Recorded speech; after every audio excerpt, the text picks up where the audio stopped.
पैगंबर की नस्लों को चुन चुन के मारा। ये रिकॉर्डेड हिस्ट्री उठाकर देख लीजिए, बीबी फातिमा को किसने मारा, हजरत अली को किसने मारा, करबला की लड़ाई में इमाम हुसैन का सर कलम ही किया गया, अल्लाह अकबर का नारा लगाने वाले लोगों ने वो सर कलम किया। वहां कोई हिंदू या बीजेपी या आरएसएस नहीं था। इस्लाम के नाम पर जो इस्लामिक आतंकवाद पूरे विश्व में चल रहा है उससे कोई अनजान नहीं है। हम ये कतई ना कहें कि ये भारत में ही हो रहा है या हमारे सामने पहली बार इस तरह की चीज आई है। सबसे बड़ी समस्या ये है कि इस्लामिक समाज के ज्यादातर लोग क्लूलेस हैं। मैं ये नहीं कहती हूं कि सब आतंकवादी हैं या सारे कट्टरवादी हैं। मेरे गुरुदेव एक बात बहुत अच्छी कहते हैं सौरभ, मुझे यहाँ इस कंटेक्स्ट में वो स्टेटमेंट याद आई कि 3 तरह के लोग होते हैं, एक राष्ट्रवादी, एक देशद्रोही, लेकिन बीच में एक बहुत बड़ी मेजॉरिटी होती है क्लूलेस मेजॉरिटी, जिनको पता ही नहीं है कि क्या हो रहा है। वो अपने नेताओं के पीछे आंख बंद करके चल देते हैं, चाहे वो राजनीतिक नेता हो चाहे वो मजहबी नेता हो।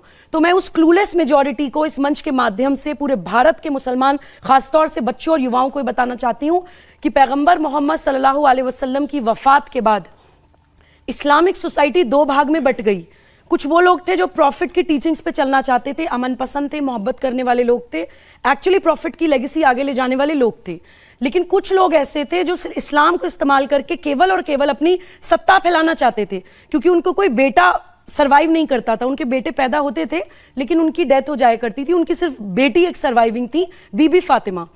तो प्रॉफिट की डेथ के बाद इन इस्लामिक स्टेट वालों ने, जिनके लिए इस्लाम का मतलब केवल सत्ता था, पैगंबर की नस्लों को चुन चुन के मारा।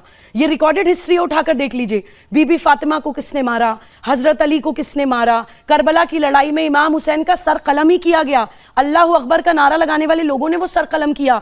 वहां कोई हिंदू या बीजेपी या आरएसएस नहीं था।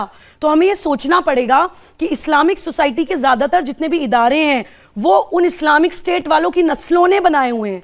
ऐसे कम एजेंसीज हैं जो एक्चुअली इस्लाम की रियल हिस्ट्री लोगों तक पहुंचाएं। एक और मैं बात बताती हूं, ज्यादा लोग नहीं जानते होंगे, प्रॉफिट के लाइफ टाइम तक, प्रॉफिट के जीवन काल तक अरब के बाहर किसी भी कंट्री में इस्लामिक स्टेट बनाने के लिए लोग नहीं निकले थे। सब उनकी डेथ के बाद हुआ। इजिप्ट, सीरिया, ईरान, इराक, सब कंट्रीज पे प्रॉफिट की डेथ के बाद ही आक्रमण किया गया इस्लामिक स्टेट के नाम पर।